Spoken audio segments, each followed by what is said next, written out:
첫 순서는 빌드 백 베터 바이든 시대 2021 경제 전망입니다. 김영익 서강대 경제대학원 겸임 교수님 모시고 이야기 들어보도록 하겠습니다. 교수님 단상 위로 올라와 주시길 부탁드립니다. 김영익 교수님 소개를 잠깐 해드리자면요.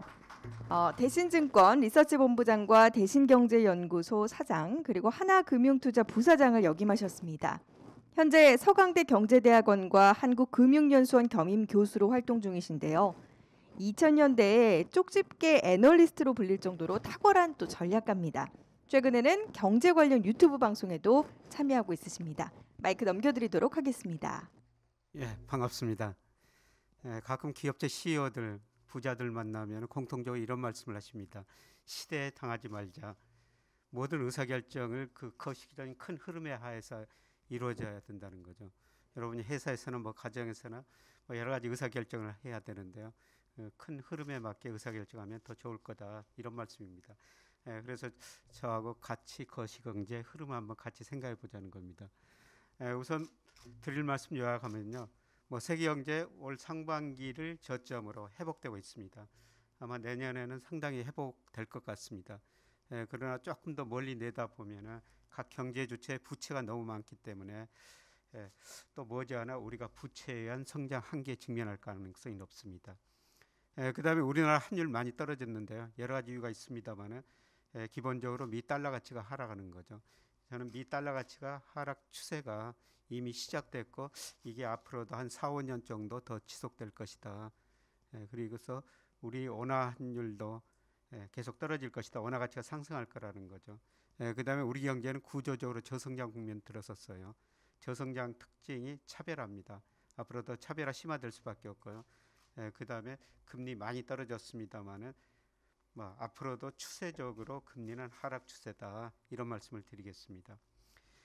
경제라는 게 장기적으로 성장합니다. 그러나 지난 역사를 보면은 크고 작은 위기가 왔었지 않습니까? 이 위기를 우리가 어떻게 극복해 가는가에 여기에 따라 가지고 개인, 기업, 국가마저 달라질 수가 있다는 거죠. 지금이 그런 시기라는 겁니다. 자, 우리가 최근에 들어가지고 두 번의 위기를 겪고 있습니다. 2008년 글로벌 금융위기죠. 이 그림에서 그 잠재 GDP라는 건 세계 경제가 성장 능력이에요. 그다음에 실제 GDP라는 것은 GDP를 구성하는 소비, 투자, 정부 지출, 수출에 따라 가지고 좋아졌다, 나빠졌다 반복을 하죠. 그런데 2008년 글로벌 금융위기를 겪으면서 가계, 기업 소비, 투자 줄이고 수출이 줄어드니까 경제가 많이 나빠졌어요. 쉽게 말씀드려서 공급이 수요를 디플레이션 압력 저 그림에 표시된 만큼 수요가 부족했다는 거죠. 그래서 수요를 부양하기 위해서 정부가 과감한 재정 정책을 펼쳤죠. 저기서 G를 늘린 겁니다. 그 다음에 각국의 중앙은행은 적극적인 통화 정책으로 금리 내리고 양적완을 통해 돈 풀어가지고 소비 투자 늘렸습니다. 그래서 작년까지 세계 경제가 많이 회복됐었죠. 그런데 이 과정에서 정부가 돈을 많이 쓰다 보니까 미국 같은 선진국은 정부가 부실해졌고요. 우리 가게, 중국 같은 이머징 마켓, 기업이 부실해졌죠.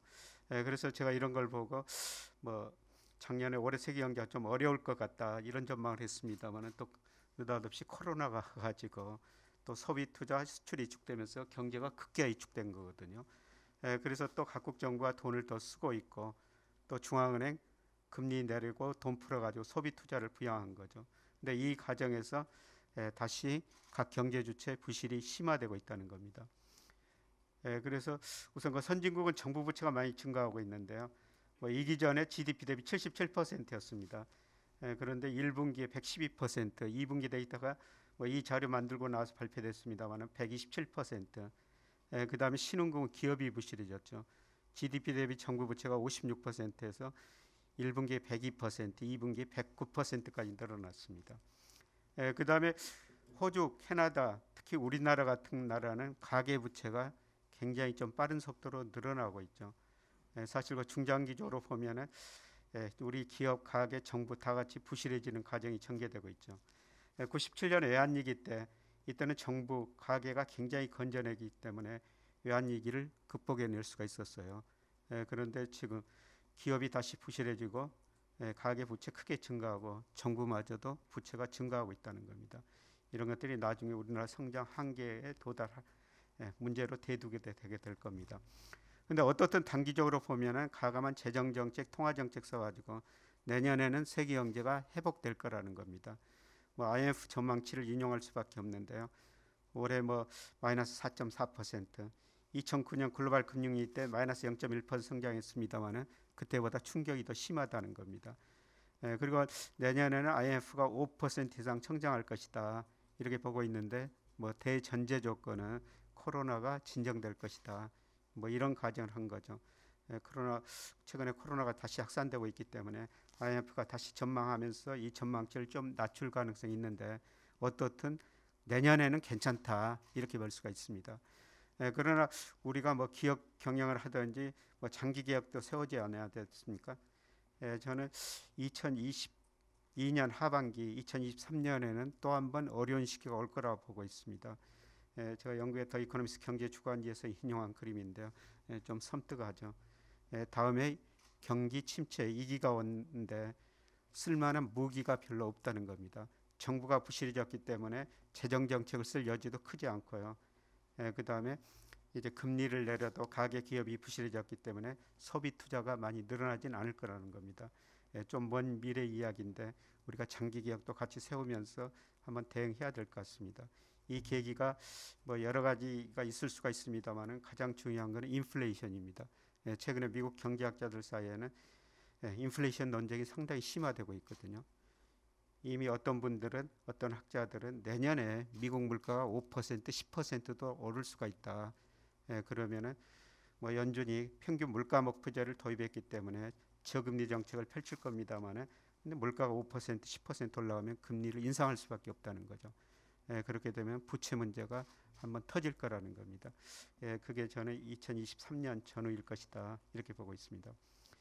미국하고 중국 경제 중심으로 세계 경제 한번 살펴보겠습니다. 미국 경제는 정말 탄력적이에요. GDP도 급락했다 급등했고 고용 한번 보세요. 10년 동안 2274만 개 일자리가 증가했었는데요. 지난 3, 4월에 무려 2200만 개 감소합니다. 10년 동안 증가했던 일자리가 두 달 사이에 줄어들었다는 거죠. 그 이후로 약 1000만 개 정도 이상 증가했습니다만은 그래도 코로나 이후 일자리가 1000만 개 정도 감소했습니다. 미국 고용 신축성 굉장히 높은 나라죠. 탄력적인 나라입니다. 이런 환경에서 이제 바이든 정부가 들어서게 되는데요. 저는 왜 미국 사람들이 바이든을 대통령으로 뽑았을까? 그거는 코로나 영향이 아닌가 이렇게 생각됩니다. 코로나가 저는 우리 인류에 상징하는 게 두 가지라고 보고 있어요. 첫 번째는 소득 불균형 좀 해소해라. 그 다음에 에너지 좀 아끼고 살아라. 근데 바이든 정책 보면은 크게 보면은 소득 불균형 해소, 에너지 전략 이런 거거든요. 그래서 법인세 인상하고 그 다음에 개인 소득세 인상해가지고 이걸 소득 불균형 해소에 사용하겠다는 겁니다. 그 다음에 환경 관련해가지고 엄청난 투자를 하고 있다는 것이죠. 그 다음에 통상 정책에서는 트럼프는 주로 혼자 싸웠는데 제도권 내에서 통상 정책을 할 거라는 겁니다. 어떻든 미국 경제가 이번에 침체가 2000년 이후로 3번 있었어요. IT 거품 붕괴, 금융위기, 그다음에 코로나 위기 있었는데요. 그래서 GDP 갭률이라는 것은 실제 GDP가 잠재 GDP 얼마나 벗어났느냐 그거인데요. 여기 영선이 미국 경제의 잠재 성장 능력이라고 보시면 됩니다. 그런데 이번 코로나로 실제 GDP가 잠재 GDP 밑으로 한 10% 정도 떨어졌고요. 회복 과정에 있습니다. 그렇더라도 내년까지도 능력 이하로 성장할 거라는 겁니다.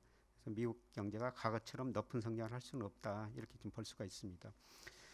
저는 미국도 중요하지만 이제 우리가 중국을 더 많이 공부해야 된다 이런 말씀을 드리고 싶습니다. 2008년 미국에서 위기가 발생하고 2009년 전 세계 경제가 마이너스 성장했죠. 근데 중국 경제는 9% 이상 성장합니다. 올해도 경제 대국 중에서 유일하게 마이너스 성장 안 하는 나라가 중국이라고 볼 수가 있죠. 그러면 2009년에 중국이 왜 이렇게 높은 성장을 했고 올해도 마이너스 성장 안 하고 또 내년에는 8% 정도 성장할 것인가? 그거는 중국의 성장 구조를 보면 알 수가 있다는 겁니다. 2009년에 중국 경제가 9 내지 10% 이렇게 성장한 거는요. 중국 기업들이 엄청나게 투자를 많이 했기 때문입니다. 그래서 고정 투자가 GDP에 차지하는 세계 평균이 한 22% 정도였는데요. 중국은 한때 48%까지 갑니다.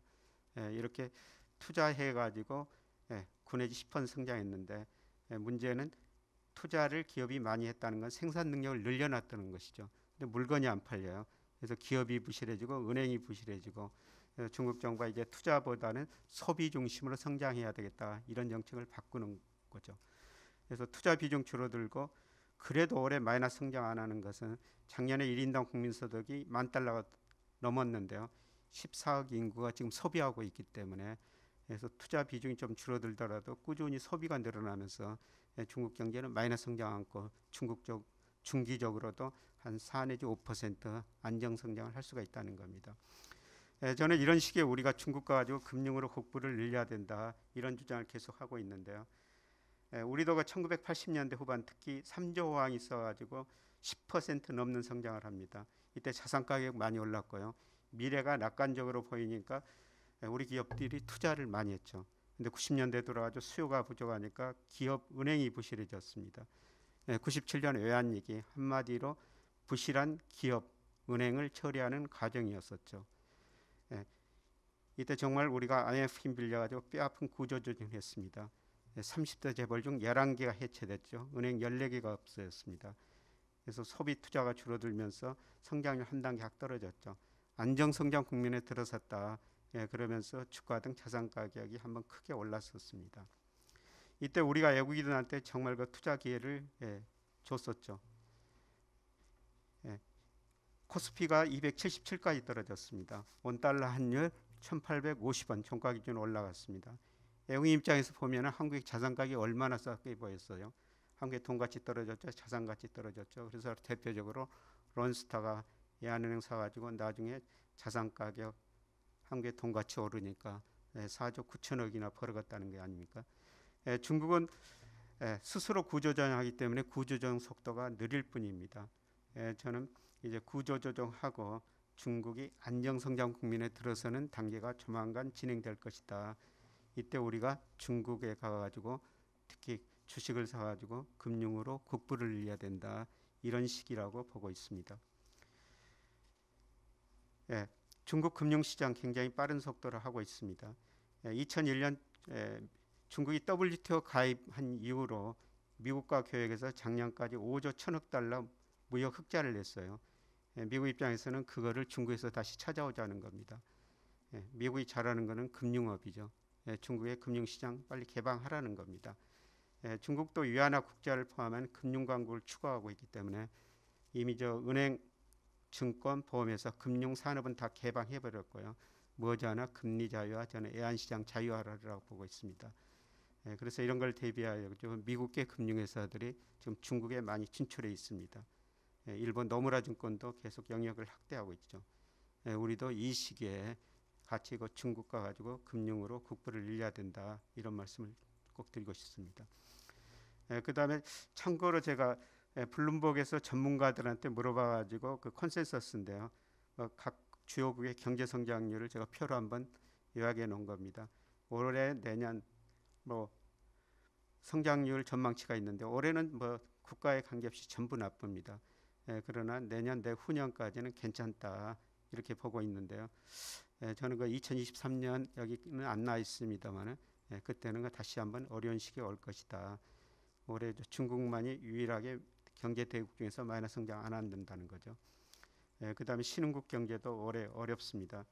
그런데 제가 경제를 한 40년 가까이 공부하면서 깨달은 것은 경제의 모든 비밀은 인구에 있구나 이런 생각이 들었습니다만 인구 구조가 제일 아시아에서도 좋은 나라가 인도, 베트남 이런 나라는 세계 경제가 이렇게 어려울 때 우리가 직접 투자 기업을 사든지 그 다음에 금융을 통해 가지고 부를 늘려야 된다는 겁니다. 우리한테 좋은 기회를 주고 있다는 것이죠.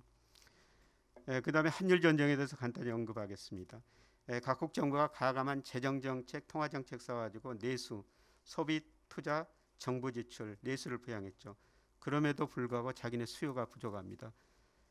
그래서 결국 수요를 늘리기 위해서 수출을 부양할 수밖에 없는데요. 수출을 늘리기 위해서는 자기네 통화 가치를 떨어뜨려야 되죠. 돈을 풀어가지고요. 그래서 돈 풀어가지고 자기네 통화 가치 떨어뜨려가지고 수출을 늘리는 게 한일 전쟁의 본질이라고 볼 수가 있습니다. 이런 한일 전쟁을 2008년 미국이 먼저 했죠. 2008년 한 해 동안 미국이 돈을 2배 찍어냅니다. 그래서 미 달러 가치가 떨어지고 특히 엔 가치가 많이 올랐죠. 엔 달러 환율이 123엔에서 77엔까지 떨어집니다. 일본이라는 나라가 디플레 압력이 굉장히 심한데요. 이렇게 엔 가치가 오르니까 일본이 돈 풀 수밖에 없었죠. 대표적으로 아베노믹스 핵심이 소비자 물가 2%될 때까지 무한정 돈을 한번 풀어보겠다는 겁니다. 그래서 일본이 엄청 돈을 풀고 있고요. 그 다음에 유럽 중앙은행도 뒤따라 돈을 풀 수밖에 없죠. 원래 독일 사람들은 인플레이션 트라우마에 갇힌 사람들이라고 합니다. 1923년 하이퍼 인플레이션을 겪었죠. 그런데 자기들만 돈을 안 풀면은 유로가 강세되고 수출 경쟁이 떨어지니까 풀 수밖에 없었습니다. 그래서 뒤따라 유럽 중앙은행도 한일 전쟁에 가담한 겁니다. 그런데 2차 한일 전쟁이 시작되고 있죠. 지난 3월에서 6월 사이에 미국이 또 3조 달러 돈을 풀었습니다. 그래서 달러 가치가 떨어지고 엔, 유로 가치 오르니까요. 또 일본이 돈 풀고 이번에는 유럽 중앙은행이 더 적극적으로 나서고 있습니다. 전 세계가 유동성이 굉장히 풍부해지고 또 2차 한일 전쟁 하는 과정에 돈이 더 늘어나고 있다는 것입니다. 이걸 지켜보고 있던 중국도 우리도 가만히 있을 수 없다. 그래서 2015년부터 부분적으로 한일 전쟁에 가담합니다. 중국이 그동안 추구했던 게 무역 제조 강국이었어요. 양적으로는 달성했죠. 이들이 추구하는 게 이제 기술 강국, 금융 강국입니다. 그래서 기술 강국, 금융 강국은 미국이죠. 역사를 보면은 한 강대국이 있는데 신흥국이 강대국을 위협할 정도로 커지면은 강대국이 신흥국을 쳐가지고 전쟁을 했다는 것입니다. 뭐 극단적인 시나리오인데 지금 기술 강국, 금융 강국은 미국인데 중국이 이걸 추구하고 있으니까 싹을 잘라야 된다. 이게 미중 패권 전쟁의 본질이고요. 상당히 오래 지속될 수밖에 없는 것 같습니다. 가장 중요한 것은 달러 가치예요. 역사를 보면은 달러 가치가 그동안 2번 크게 하락했습니다. 85년 9월 플라자 합의 때였죠. 1986년대 들어가지고 레이건 행정부 감세 정책이 전혀 작동하지 않았습니다. 그래서 미국 경제가 어려우니까 플라자 합의를 통해 가지고 달러 약세, 특히 엔, 유로와 마르카 강세를 유도했죠. 그리고 2000년대 IT 거품이 붕괴되면서 달러 가치가 크게 하락하는 겁니다. 저는 역사를 보면은 크게 보면은 3차 달러 가치 하락 추세가 이제 진행되고 있다 이렇게 보고 있습니다. 미국 대불균형이 워낙 심화됐고요. 그리고 가장 중요한 거는 미국 경제가 세계에서 차지하는 비중이 계속 축소되고 있다는 겁니다. 아직도 25%로 뭐 세계 경제 4분의 1 차지하고 있지만 상대적으로 계속 축소되고 있다는 거죠. IMF가 2025년까지 전망해 놨습니다. 미국 경제 비중 축소입니다. 이거는 달러 가치가 하락할 거라는 거죠. 달러 가치 하락 추세가 앞으로도 지속될 것이다. 4, 5년 지속될 것이다. 이렇게 볼 수가 있습니다. 문제는 정도의 차이죠. 달러 가치가 하락하면 상대적으로 원화 가치가 상승할 수밖에 없습니다. 단기적으로는 미국, 우리나라 돈을 풀어가지고 지금 달러 가치 하락, 원화 가치 상승하는 거고요. 그 다음에 우리나라는 GDP 대비 경상수적자가 미국이 설정한 2%를 계속 웃돌고 있습니다. 그래서 저는 달러 가치 하락하고 우리 경상수지 흑자 내고 여러 가지 경제 요건을 고려할 때 원화 가치는 상승할 수밖에 없다. 얼마까지 상승하냐 이것도 문제인데요.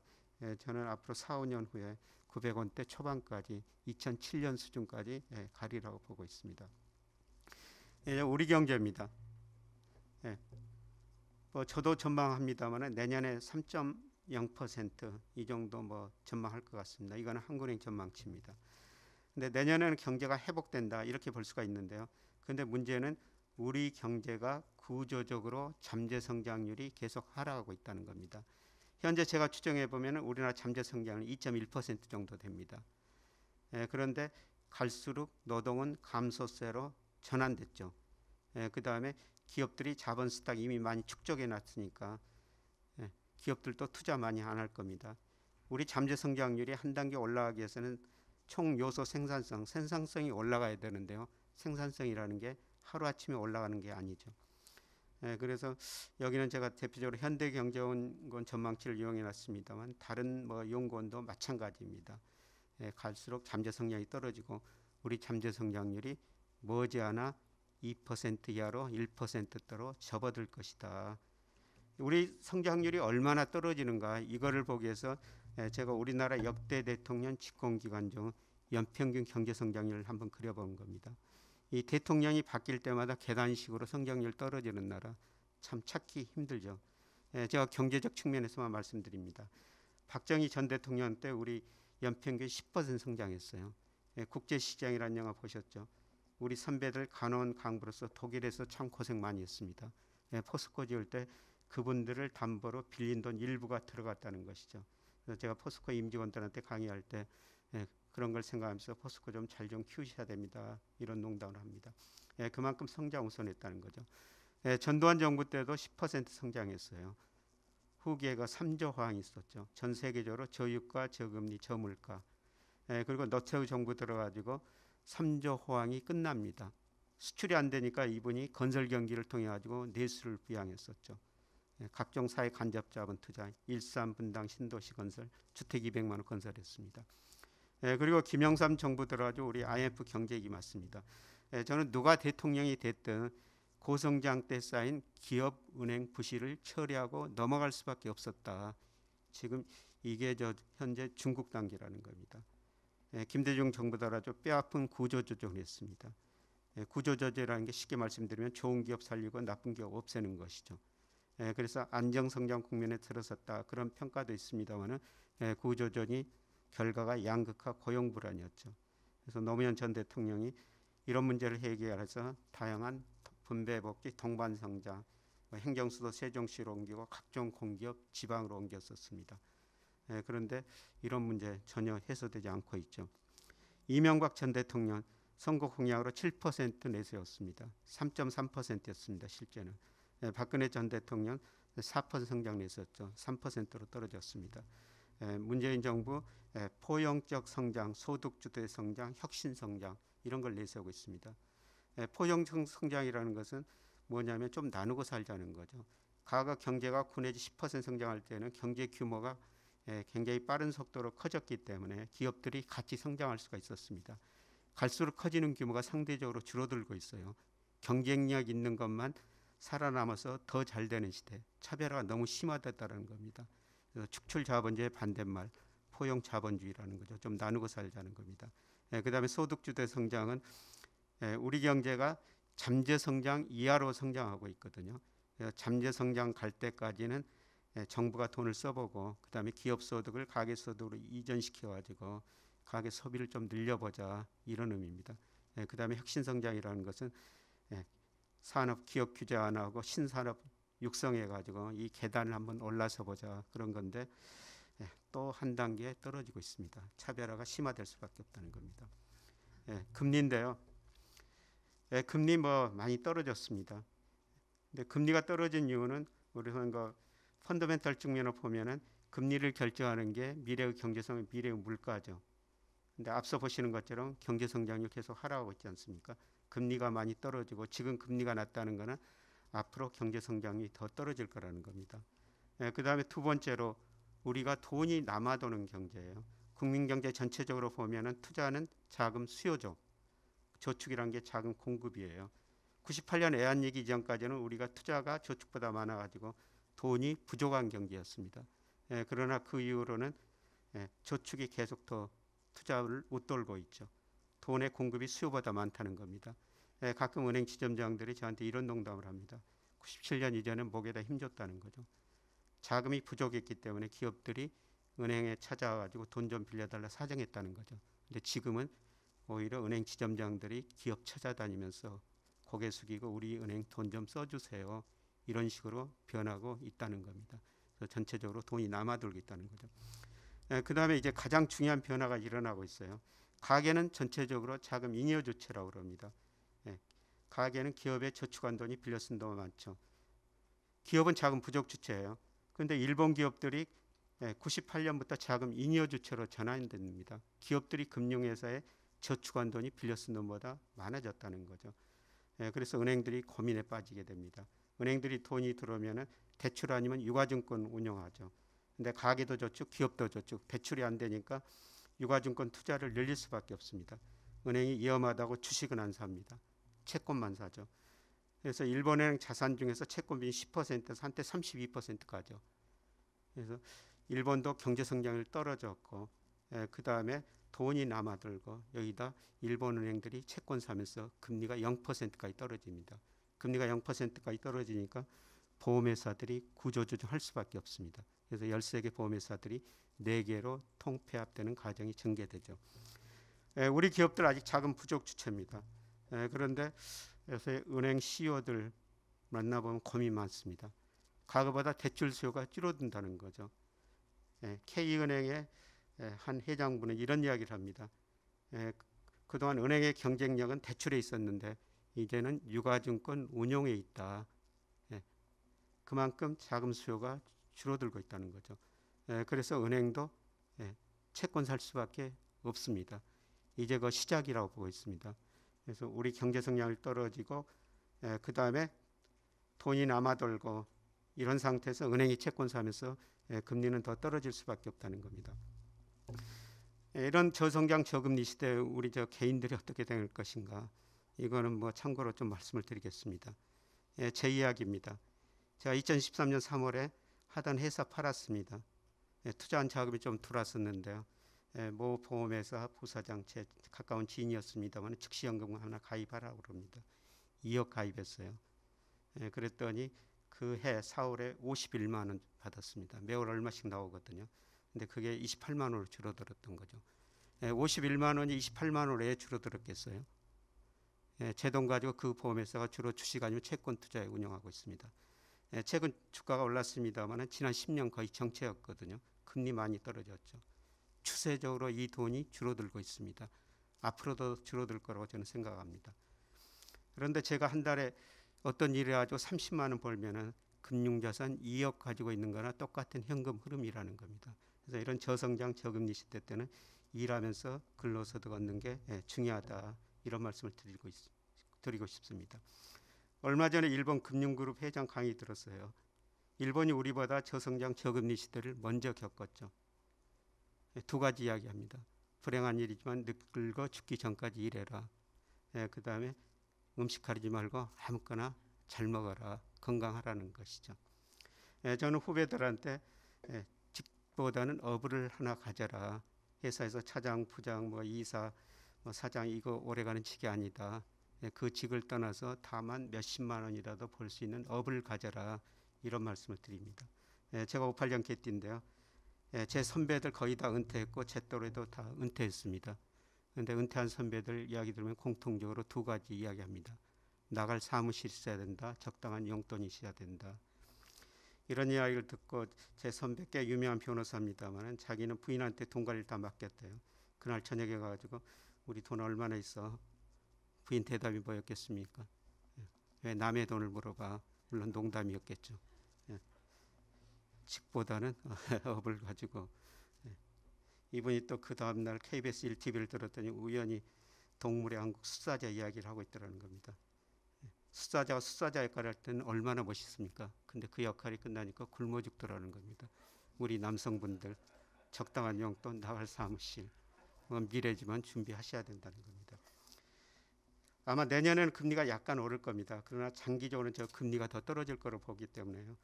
하루나 빨리 은행에 저축하려면 고정금리, 장기 대출은 변동금리로 하시는 게 좋을 것 같고요.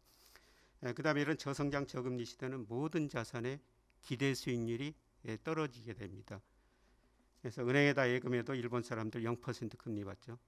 주식, 채권, 기대 수익률 굉장히 낮아집니다. 그래서 일본 사람들이 이제 아끼고 살 수밖에 없구나. 그러면서 소비가 줄어들면서 일본이 장기적으로 디플레이션에 접어들게 됩니다. 소위 수축사에 접어들게 되는 것이죠. 저는 우리나라도 부분적으로 이런 조짐이 나타나고 있다, 이런 말씀을 드리고 싶습니다. 저성장 저금리 시대 때 우리가 업을 가지면서 꼭 대응하라, 이런 부탁을 드리면서 마무리하겠습니다. 고맙습니다.